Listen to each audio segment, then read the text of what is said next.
Well, it's good to be back and consistent going daily here. I've had a busy stretch here of tests and papers and projects and all the above, but we're back to daily.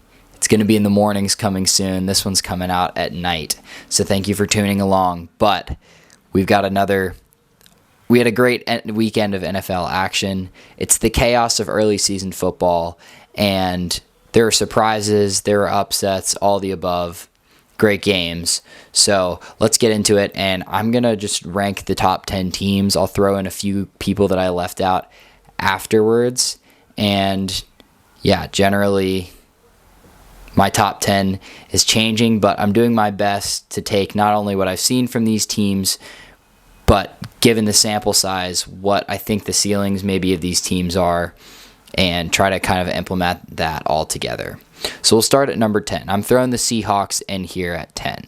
So this team lost close to the 49ers, and I'm personally a huge proponent of head-to-head.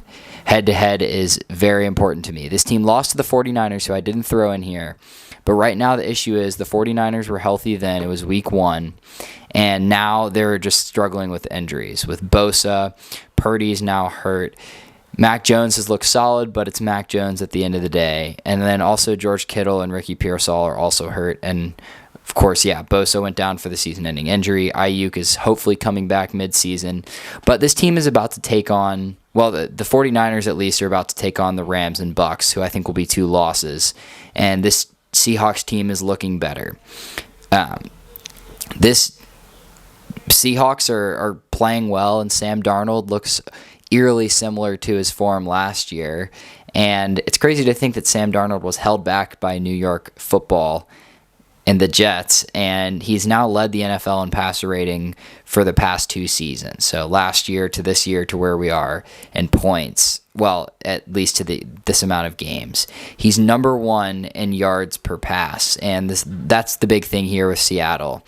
They're able to pull off the big play. You've got weapons on the outside with JSN, who's really emerging as a number 1 receiver. The running back core has been great. Walker and Charbonnet, of course, a nice combo, although Walker's been a little shaky. But also this Seattle team, their defense has been really solid. Comparing this team to some of the other ones statistically, they're holding teams below 17 points per game, which is one of the top, I think it's one of the top 3 in the NFL in terms of scoring defense. They're allowing opponents to score 1.5 touchdowns per game. So on average, they're scoring less than 2 touchdowns per game, meaning this team has been really strong in red zone defense. I trust the Seahawks. Maybe they're a little high. Maybe they shouldn't be in there. But yeah. Next up, I've got the Jaguars, who are 3-1 as well. They lost against a healthy Bengals team. That's their only loss. They smoked the Panthers. They won again this week against the 49ers. And the big thing about this team that I like is that they're number 1 in turnover margin. Trevor Lawrence is not putting the ball in harm's way particularly. He's had Brian Thomas. Travis Hunter has been surprisingly an offensive weapon. And as well, the offensive line for Trevor Lawrence has been the best in terms of protection. They've allowed the least number of sacks, giving him time in the pocket. This defense is pretty solid with some nice pieces, Josh Allen and Trayvon Walker. So I think the Jags are there at 9. Number 8, I have the Colts. The Colts are 3-1. They lost 27-20 to the Rams this week. I had them at 7 last week, so I think this is about... I had him at 7 or 8 last week, so this is about the same. Danny Dimes is absolutely cooking for the Colts, just being a consistent game manager with Jonathan Taylor, one of the best running backs in the NFL right now. He also is freed from New York on the Giants side, and he's just been looking incredible. This offense is top 5 in passing and number 1 in big plays, so total big plays. The Seahawks are number 1 in passing big plays. This team, number 1 in total yards per play. Tyler Warren was a great draft pick. He's one of the best tight ends that I saw in college, and it's great to see him really succeeding. He picked up his first touchdown this week. And this defense as well is a really strong rushing defense. Their passing defense is a little shaky at times, but they've been able to stop the run. And right now they're firmly leading the division. Well, I guess them and the Jaguars, so we'll see how those teams match up here in the future. Next up, I've got the Lions at number 7. And this team smoked the Browns 34-10, who the Packers lost to last week. We'll get to the Packers in a minute. I've got them one spot ahead. The best offense in the league is the Lions in terms of points. They're top 5 in rushing, and Jared Goff is first in completion percentage. They're also top 5 in turnover margin and number 1 in sacks. So this team is getting after the quarterback. They're keeping the ball. Jared Goff is managing the game well. He's completing passes to Amon-Ra and Laporta and Jameson Williams. This team lost to Green Bay in convincing fashion, which is why I have them a slot below. I know that was week 1, but I question Goff's ability against good defenses. They looked great against the Ravens. They scored a lot of points. The Ravens' defense is imploding. Last week I made my ranking video before the Ravens had played the Lions, and the last 2 games the Ravens have played, they've just looked horrific. So I want to see this Lions team play the Packers again. I want to see them play some of the other best teams in the NFC, such as the Eagles. I want to see them play the Rams, which I believe they will in the future. So Green Bay. I don't know who else was watching this game on Sunday night, but I certainly felt empty at the end of this game. This was one of those where you watch it, there's all these emotions from both sides. It's been hyped up. It's an awesome, high-scoring game, and then it ends in a tie. Who wants to see a tie, even regular season? I don't like the fact that we're ending in ties. So whatever we have to do to have a winner, that game deserved a winner. And I think it probably should have been the Cowboys. But yeah, this sport is not soccer. We don't end in ties. We don't in the playoffs at least. And now soccer doesn't either. But in a game like football, there should be an opportunity to win. That just bothered me.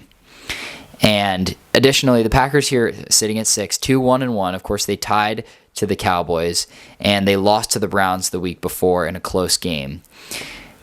These are my personal rankings, so granted, I can do what I want. And the thing is, this Packers team, they absolutely clobbered the Lions week 1. They destroyed the Lions. Their defense just put the Lions, dismantled them.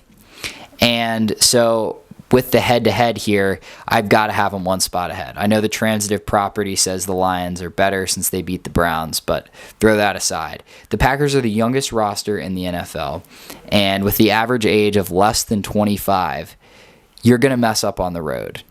I want to give this team a little bit of slack. It is early season, but granted, there are errors, there are flaws, but when this team plays at its highest level, it's the best team in the NFL. When this team plays low at a lower level, it's a mid-tier NFL team. So it was concerning to see them get shelled by Dak, but I've also seen this defense be fantastic. So the question is consistency. They're heading into a bye. I think this bye will really help them get the bearings straight at 2-1-1. It really should be 2-2. If they had lost the game to the Cowboys, my rankings would probably be a little different, but that's beside the point. Chargers at 5. This team also 3-1. They just lost to the Giants in Jackson Dart's first start. I had them really high last week. I think I had them at 3. And again, the early part of the NFL season is crazy. The Chargers didn't play their best game, but this defense is still second in terms of pass defense. And kicking as well, they're 100%. Dicker has not missed a shot this season. As well as Amarian Hampton looked absolutely terrific, stepping into the full-time running back 1 duties with Najee Harris's injury. And finally, the rookies are playing well. Genty on my fantasy team saved me this week. That was a horrible pick, but let's just hope that he can get things turned around. And with this team and the Chargers, I trust Harbaugh. I trust the vision that he has for this team. I trust them to win the division. And I think that Herbert will continue to be more consistent and not put the ball in harm's way as much as he did against the Giants. As well, this game was kind of revenge for Jackson Dart. Everything was going right. Madison Beer unfollowed Justin Herbert before the game, posted Jackson Dart, maybe got in his head a little bit. Nothing like the opposing quarterback stealing your girl right before kickoff. So, who knows? But certainly a fun one. It was great to see Dart play well and save Brian Dable's job there. Number 4, I've got Tampa Bay. They lost 31-25 to the Eagles, who we'll get to in a second, slightly a spot above. This team, with the Mike Evans injury, the bright spot has really been Emeka Egbuka, who's been the best rookie receiver, averaging near 100 yards per game. I think he's got 4 touchdowns to go along with that. There's no statistics that can really define how good this team has been. The defense has been generally top 10, but the real stat here is the fact that Baker has just led comebacks. He's led 3 comebacks in the fourth quarter, come behind game-winning drives. And while maybe that's slightly concerning, I see that this team already, with Baker's kind of the nucleus and really the identity of this team, and being able to come back, talking trash, backing it up on the field. I like that they've got a really good run game. It's been top 10 as well. So with that, this team is balanced, and I would like the balanced teams when you've got the guy that can take you over the top. This team has the ability to beat anyone on a given week. So I like the Bucs, and I'm putting them there at 4. Number 3, I'm going to throw in the Rams, who of course beat the Bucs. The Rams who beat the Colts 27-20. They'll play the 49ers on Thursday, who will certainly be more of a test. Defensively, we'll see how Mac Jones looks. But this Rams team is top 5 in yards per play and yards per game. They've been explosive. Stafford and Nakua are setting records in terms of catches for Nakua through the first 4 games, and this team is also getting after the quarterback. Like the Lions, they're second in sacks. The Lions are first right now, but they've been getting after the quarterback, and their only loss came against the Eagles, who are a great team as well. I like the Rams. I like Stafford. They're kind of bridging the rebuild gap here, but I think they've done a nice job, and Stafford is still one of the best passers in the league. He's one of the top 3 quarterbacks in the NFC, and he's looked great. I really like this team. I like McVay's philosophy, and I'm keeping them there at 3. Number 2, I've got the Eagles. They're one of the 2 undefeated teams at 4-0. They just beat the Buccaneers, and they have been a little shaky at the start of the season, but they're winning, and they're getting better. This team is improving. Every week they show you something else that they can do to win. Coming off of the Super Bowl victory, there were times last season when it wasn't fully clicking, and there have been times this season where it seems shaky and maybe isn't clicking all in the best way. But this team, some stats you can hang your hat on. Hurts has not turned the ball over. They're first in red zone scoring. With the tush-push, short yardage, this team is almost unstoppable. They are, again, number 1 in red zone scoring. They're punching the ball in when they get it close. The pass defense has been great. They have the lowest opponent percentage or completion percentage in the league, under 57%. The part that concerns me is the rush defense. I think they're in the mid-20s in rush defense, allowing around 4.8 yards per carry. So near 5 yards per carry. Some of these heavy ground attacks on the horizon. I don't doubt the Eagles, especially with missing Jalen Carter for a game, for this spit incident, among other things. But there are ways to improve, and I expect this team to keep improving. But they're still undefeated as well. Got to keep them there at 4. They haven't played easy teams either as well. Number 1 is Buffalo. I had them number 1 last week.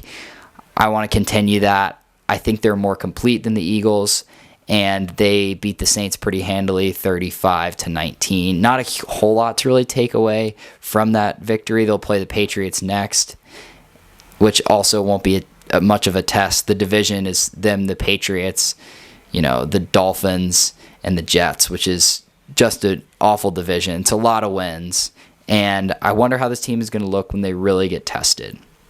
Allen threw his first interception this week against the Saints, and they're still tied there for first in the turnover margin. Offensively, they're also first in rushing. This is why I like them more than the Eagles. I think they're way more dynamic. James Cook and Allen combined are averaging 163 yards per game. And they're also first in rushing touchdowns, scoring over 2 rushing touchdowns a game. They can rely on the run game. They're dependent on Josh Allen, but they're not dependent on him to move the ball. They're dependent on him to run the offense. And with James Cook, who just looks so improved as a runner this year, his vision has been incredible, reading blocks. I think this team is really dynamic on the offensive side. They're ranked second in points per game. They're the best in terms of pass defense and pass yards per play. But they won't be tested for all of October. They'll take on the Chiefs at the start of November and the Bucs a couple weeks after. So right for now, until they get tested, until they lose, until something changes, I'm keeping them there at 1. But just here to recap, I've got Seahawks, Jaguars, Colts, Lions, Packers, Chargers, Tampa Bay, Rams, Eagles, and Buffalo there at first. And just sitting outside to brush over here real quick, Chiefs, 49ers, and Steelers. Already talked about the 49ers at the start. For the Steelers, I want to see Aaron Rodgers just be more consistent. He's old. I want to see the offense be more consistent. I think with time, with chemistry, with some other teams, maybe injuries or other teams just starting to struggle a bit, they might be able to jump in. And I also need more consistency from Mahomes, who looked like he played his best regular season game in multiple years. Worthy came back. But again, that was against a horrific Ravens defense, which I've already talked about. And the Chiefs have just been not great statistically this season. So I need to see more from all those teams to really make it in. But overall, it's been a fun NFL season. Nothing like early season, unpredictable natures of teams and games and all the above. So excited to watch, excited to get some Thursday night action between the Niners and the Rams. It'll be a great start to the week. And keep covering sports. Tomorrow I'll be back talking about NBA Media Day. So look forward to it. And I'll see you then.